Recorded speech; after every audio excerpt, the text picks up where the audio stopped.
नमस्कार विद्यार्थियों, आज हम संज्ञा के बाद जो संज्ञा के जो विकार हैं उनके बारे में चर्चा करेंगे।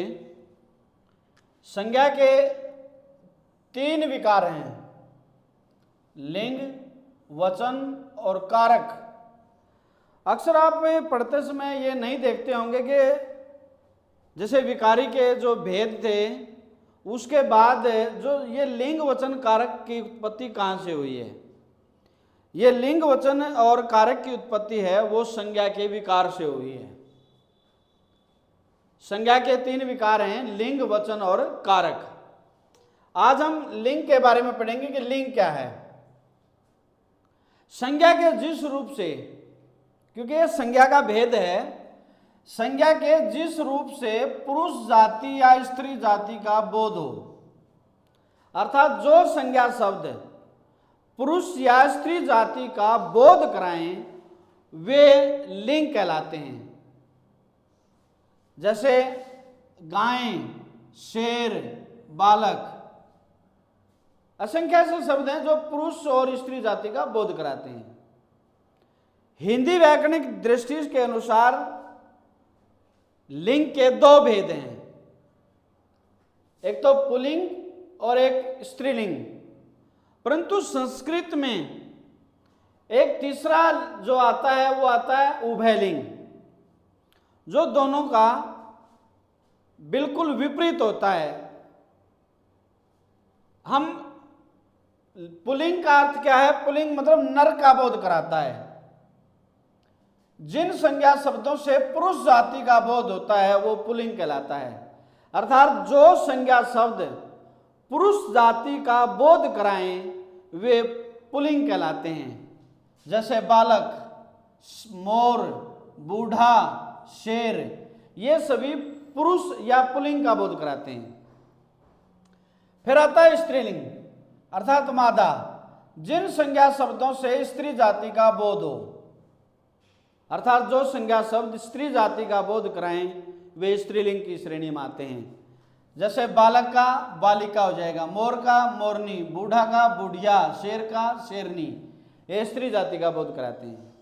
उभयलिंग क्या है कि जिन संज्ञा शब्दों से पुरुष और स्त्री जाति दोनों ही प्रकार का समान रूप से प्रयोग होता है, अर्थात वो पुल्लिंग में भी वही होते हैं और स्त्रीलिंग में भी वही होते हैं, वे ऐसे शब्द उभयलिंग की श्रेणी में आते हैं। जैसे डॉक्टर है, ये पुल्लिंग और स्त्रीलिंग दोनों में समान होता है। आत्मा है, पवन है, पवन हवा ने के नाम के इसमें, बर्फ, मैनेजर या मंत्री, ये ऐसे शब्द हैं जो पूरी पुल्लिंग में भी और स्त्रीलिंग दोनों में ही समान रूप से प्रयोग में लाए जाते हैं। फिर कुछ पहचाने हैं जिससे हम ये जान पाएं कि ये पुरुष ये पुल्लिंग में है या स्त्रीलिंग में है। सामान्यतः जानकारी के लिए कुछ ऐसे शब्द हैं जो सदा ही पुल्लिंग में रहते हैं, अर्थात इनकी मोटी पहचान है कि ये पुल्लिंग में मिलेंगे। जैसे राष्ट्रपति है, मंत्री है, वकील है, राज्यपाल है, प्रधानमंत्री है, खिलाड़ी है, ये पुल्लिंग होते हैं। फिर कुछ दिनों के नाम हैं, जैसे सोमवार, मंगलवार, वीरवार। महीनों के नाम जनवरी, फरवरी, मार्च, ये। पहाड़ों के नाम हिमालय है, विंध्याचल है। पेड़ों के नाम पुल्लिंग होते हैं, परंतु एक अपवाद है, इमली, ये स्त्रीलिंग में आता है। ग्रहों के नाम, इसमें भी अपवाद है कि पृथ्वी है वो अपवाद है इसका।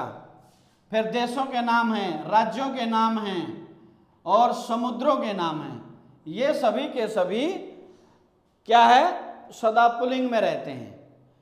फिर कुछ ऐसे शब्द हैं जिनकी हम सामान्यतः मोटी पहचान कर सकते हैं। जिन शब्दों के अंत में मोटी पहचान कहीं आ लग रहा है, जैसे लड़का, आ है, आ प्रत्यय जिसमें लगता है।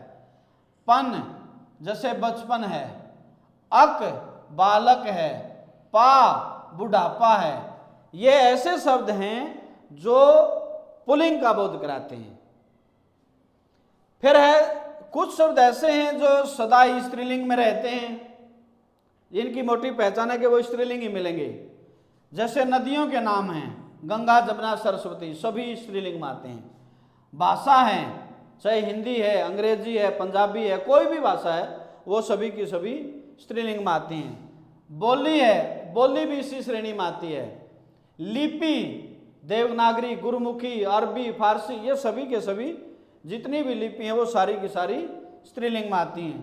तिथि, तिथि जो एकम, दूज, तृतीय, चतुर्थ, पंचमी, पूर्णमासी, पूर्णमासी, अमावस्या, एकादशी, द्वादशी, ये जो तिथियां हैं ना, ये भी सारी की सारी स्त्रीलिंग में आती हैं।